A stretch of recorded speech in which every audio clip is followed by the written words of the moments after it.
Well, hello. And I would like to give everybody a big warm welcome. We are saying hello if you're in Los Angeles, if you're in Australia, if you're in Thailand, South America, wherever you are.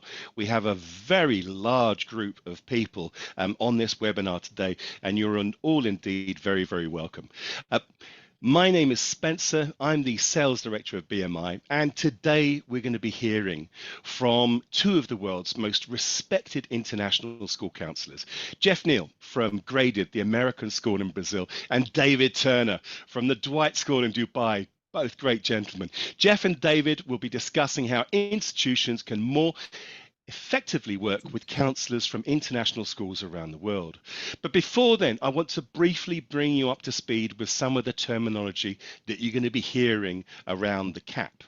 The THE, Times Higher Education Counsellor Accreditation Program, CAP, is a hybrid online and in-person course that culminates in professional accreditation for the counsellor and the school that they work for.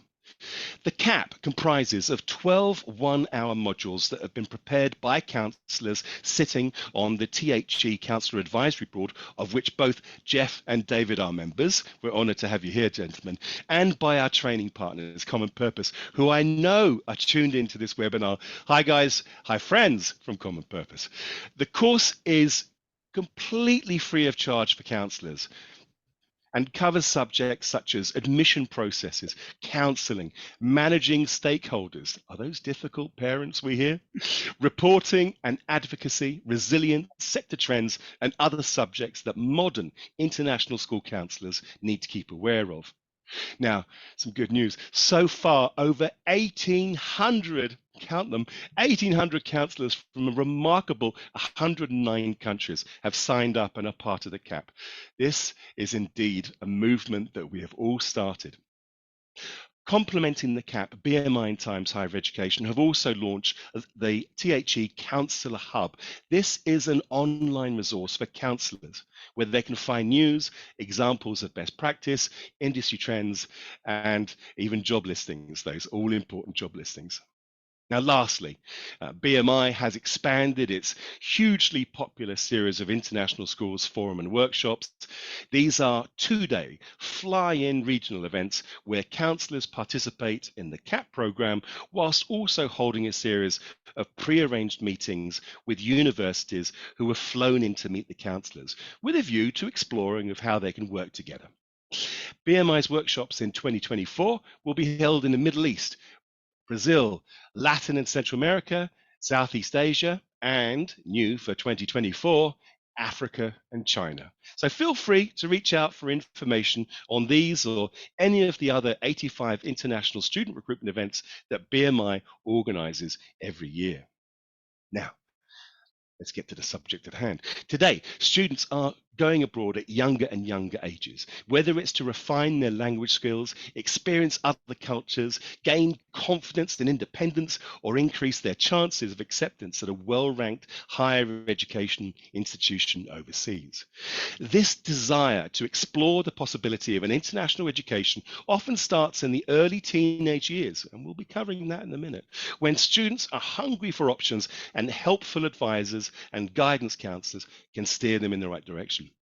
Now, given that they work with these students on a regular basis and see them day in and day out, international school counsellors have a great sense of what students need and which type of educational environment will enable each one to flourish. This makes international high school counsellors an invaluable resource for international institutions who are keen to understand demand and tap into an influential audience early in the student journey.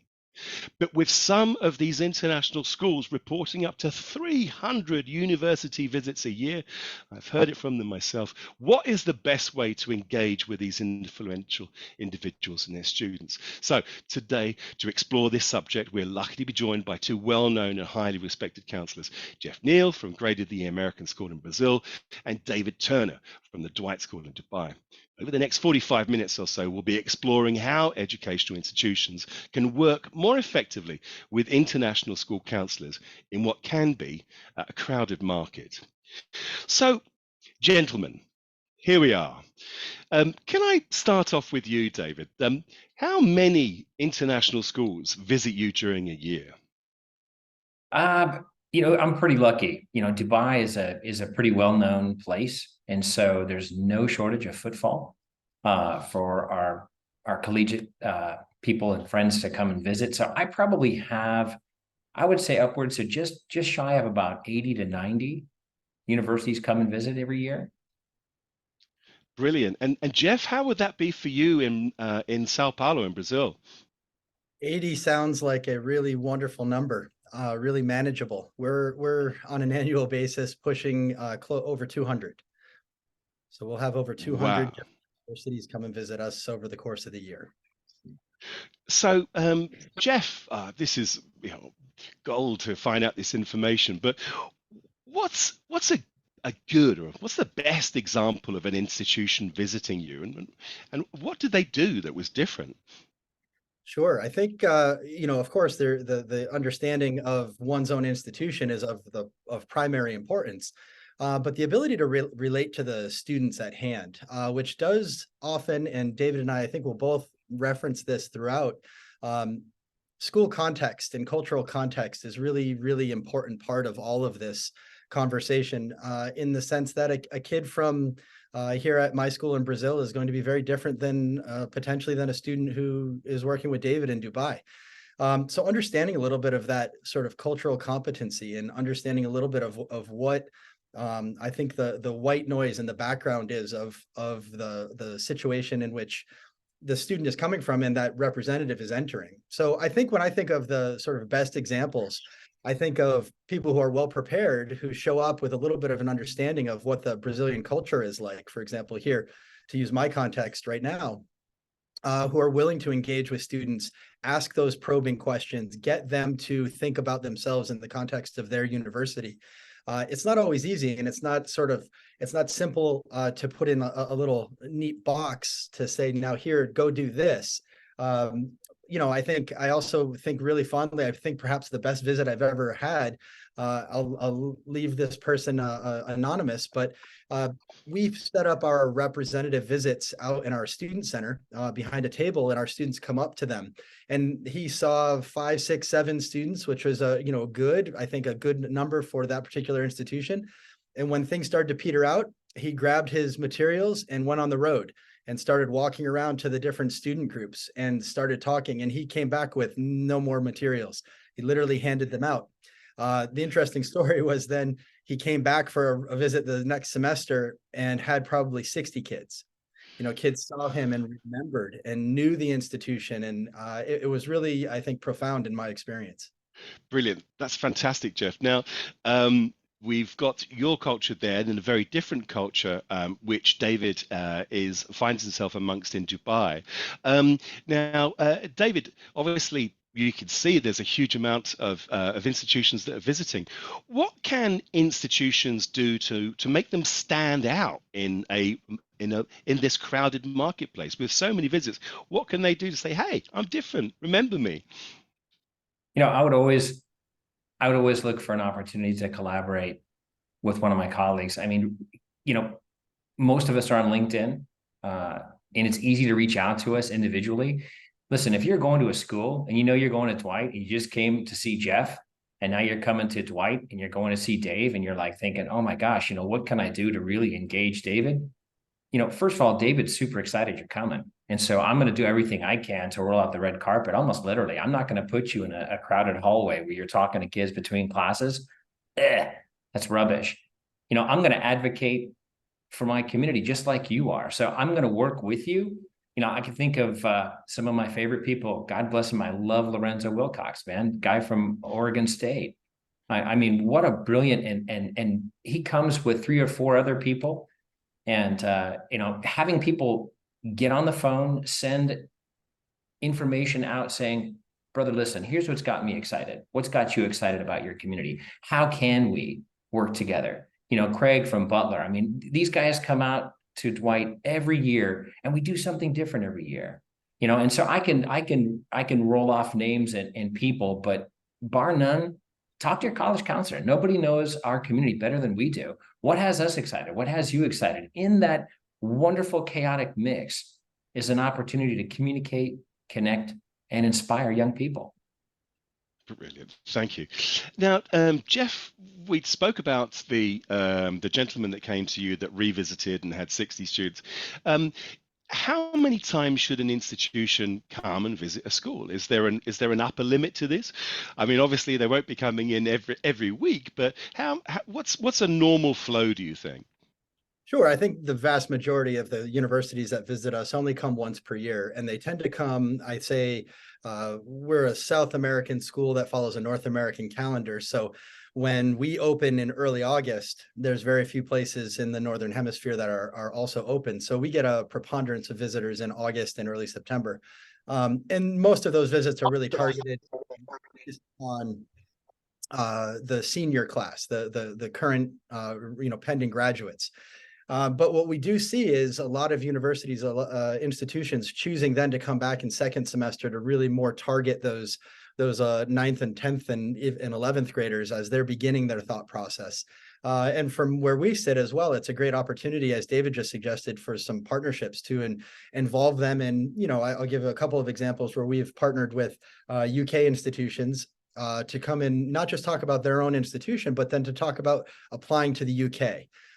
Having a particular institution that came from Norway this past year and talked about the sort of Norwegian higher education market to a broader group of students, not just focused on their institution. It's a great way to sort of, I think, partner and get more, I think, traction among our community. Brilliant. Thank you. Thank you, Jeff.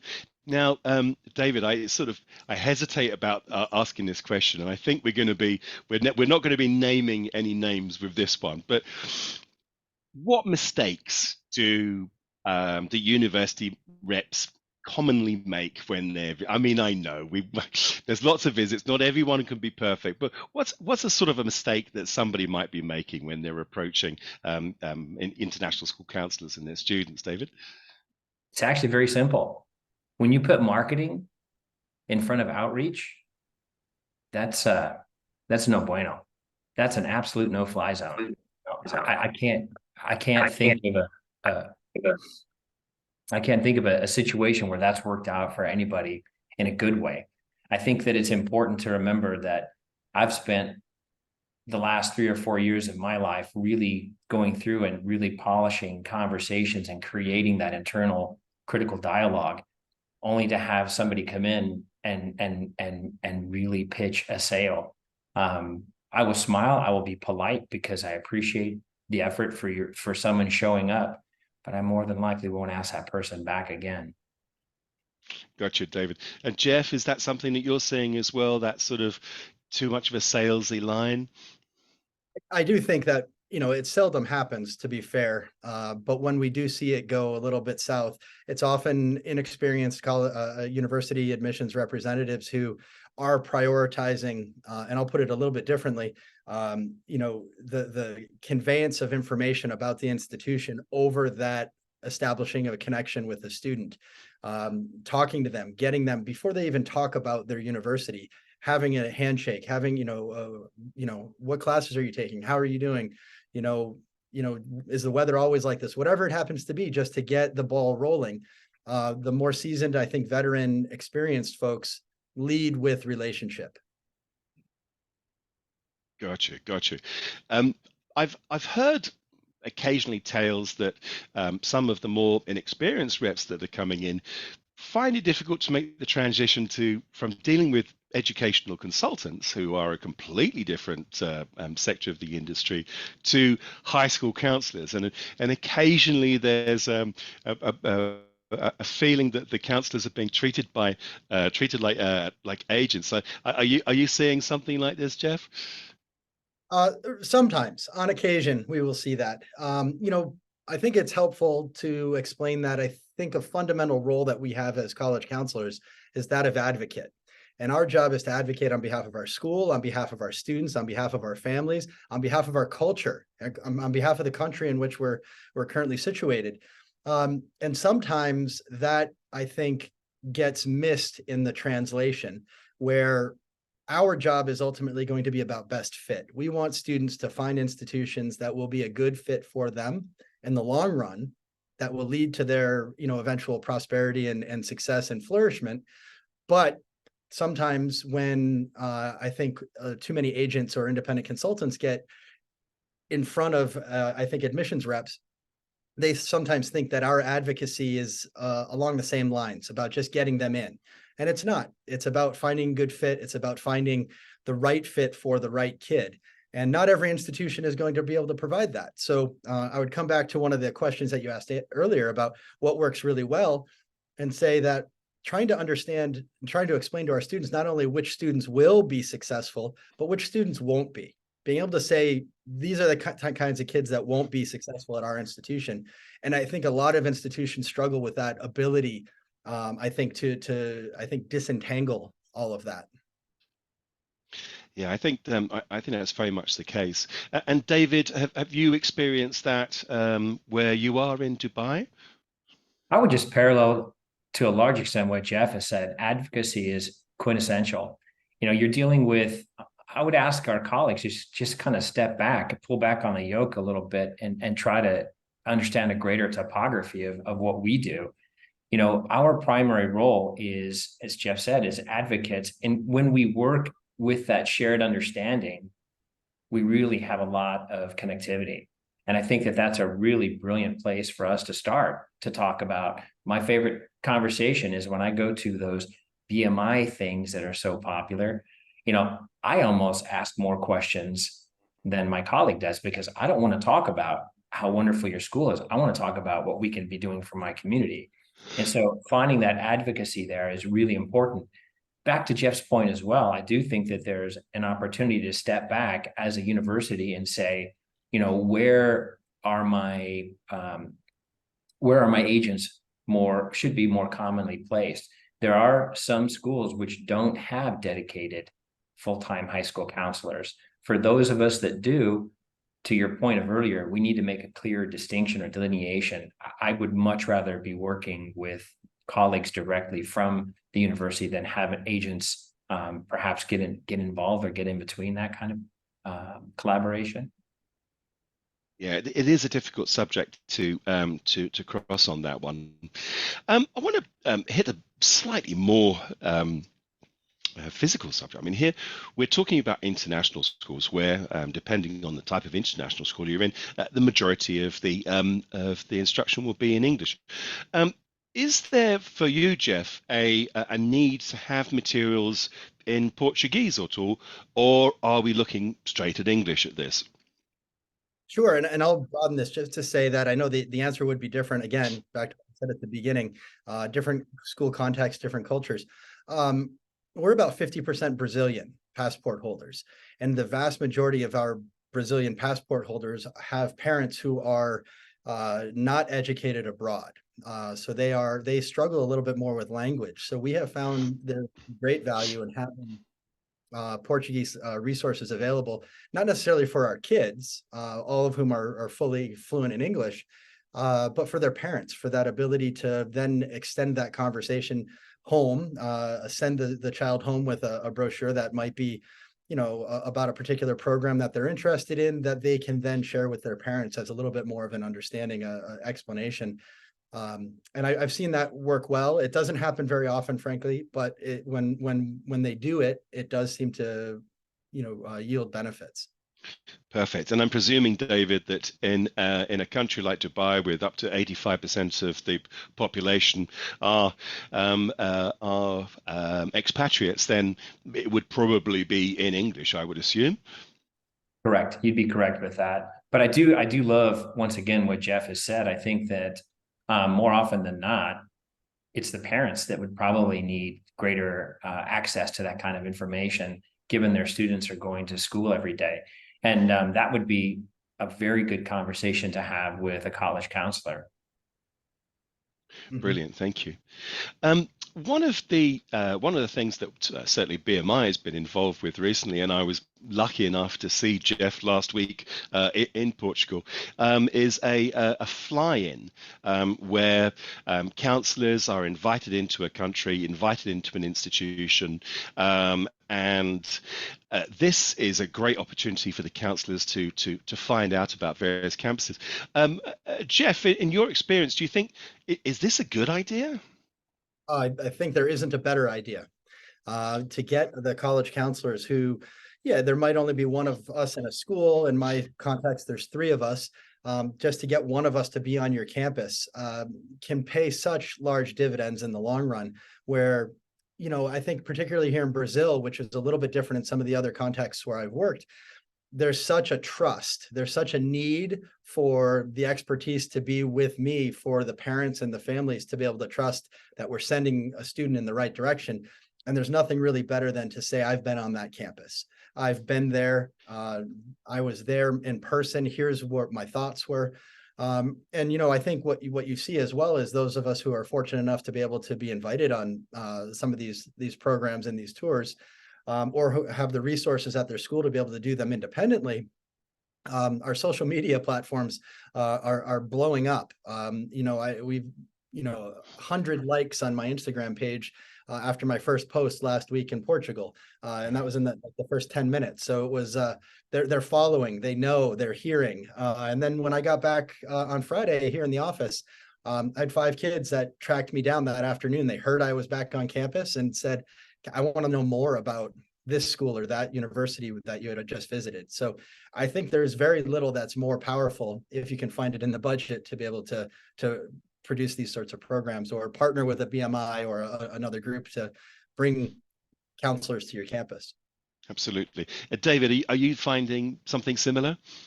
Yeah, I'm ready to explode here. Cornfields. There's some of you right now who are snickering because a colleague of mine presented on something, and I was recorded to say cornfields. Absolutely. Fly-ins are quintessential, not just important, but very important. And I realize that it's not in everyone's budget. To follow in kind with Jeff, there's no better way to know about the culture, the feeling. I feel it. And if I'm honest with you, not unlike Jeff or any other college counselor, we are trusted sources within our communities. And we've earned that trust because we've been looking after people's kids for years. And so having that experience and coming back to say, OMG, if you're not looking at X, Y, or Z university, you should be.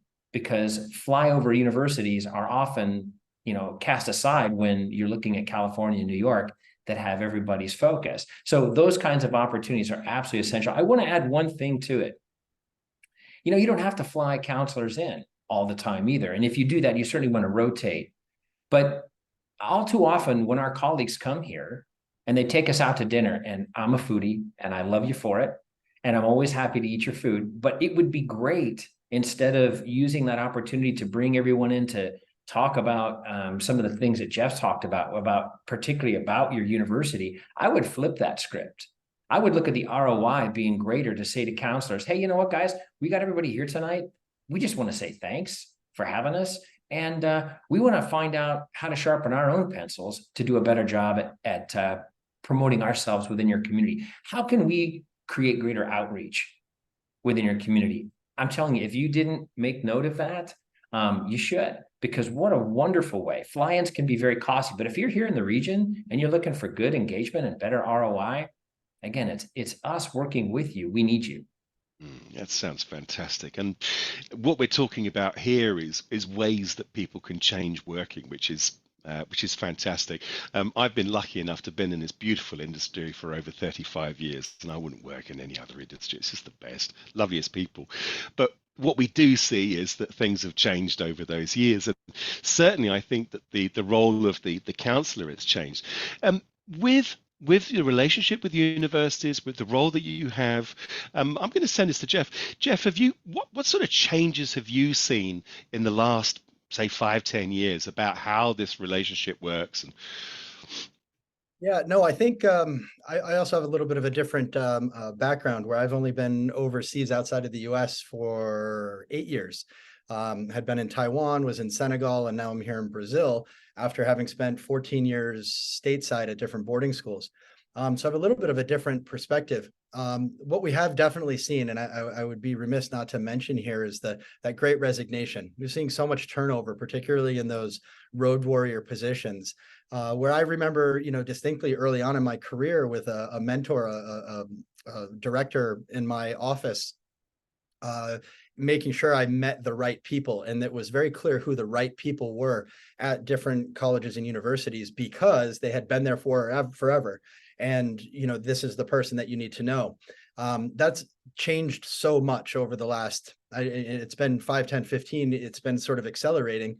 The Great Resignation, as it were, was not really a surprise to many of us working in college admissions, in college counseling. But we have seen that exacerbated.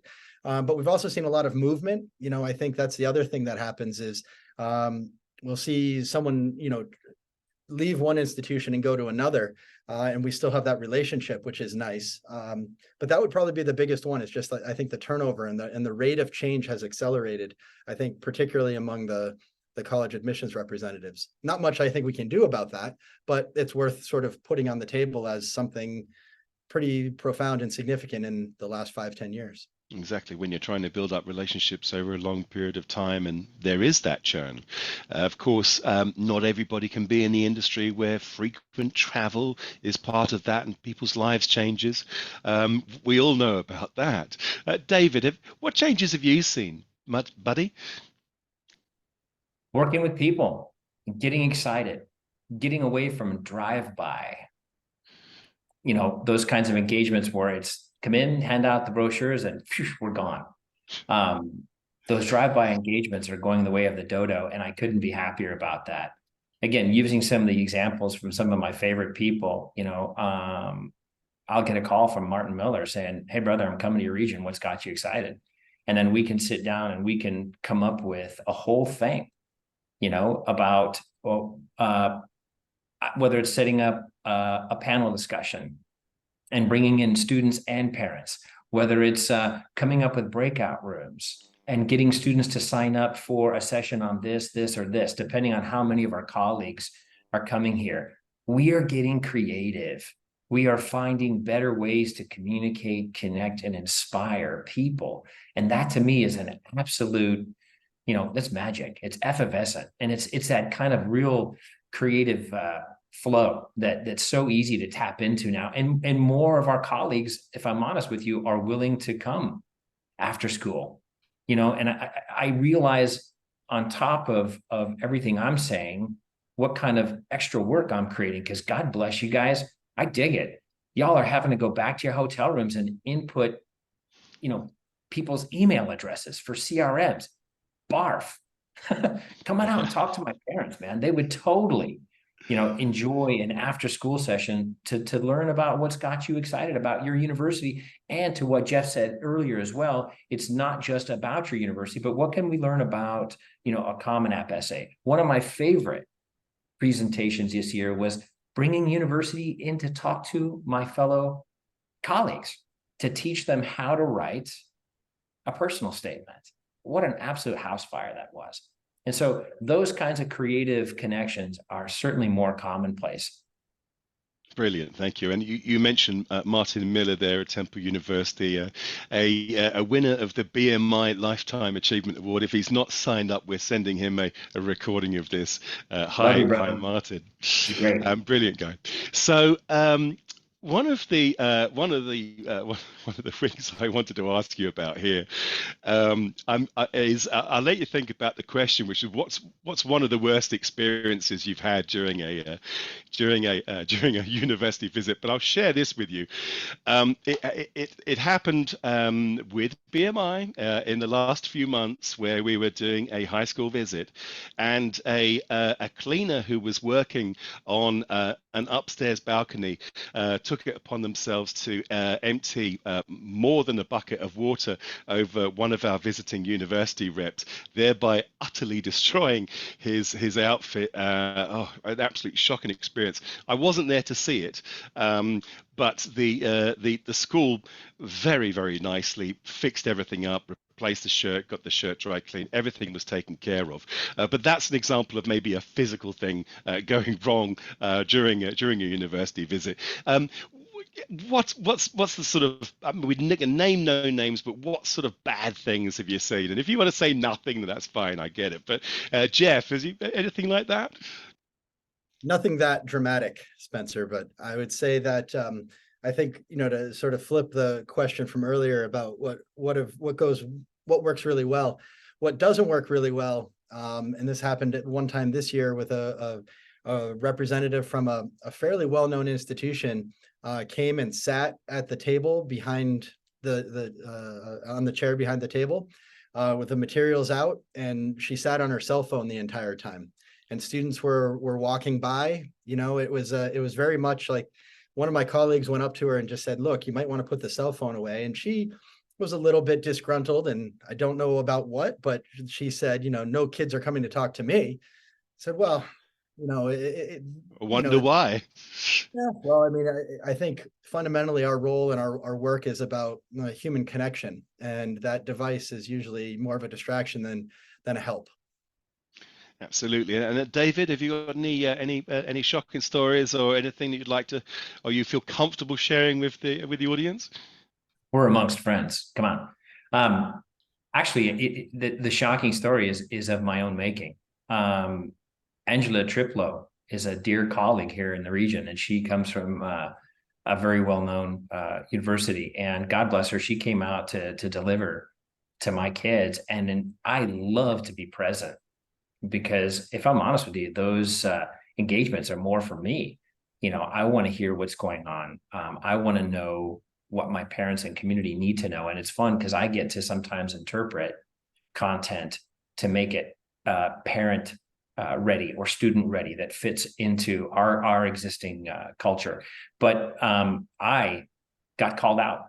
And instead of meeting her at the door, like I always do, and bringing people upstairs, having a cup of coffee, setting the whole stage for a proper collegiate engagement, everything, the world was literally pulled out from underneath me. And bless her heart, she came. It was me running all around, trying to get things going. And I could only apologize to her. I literally put her in the room with about 4 or 5 parents who absolutely loved her. Absolutely loved her, loved what the work she did, complimented her to the hilt.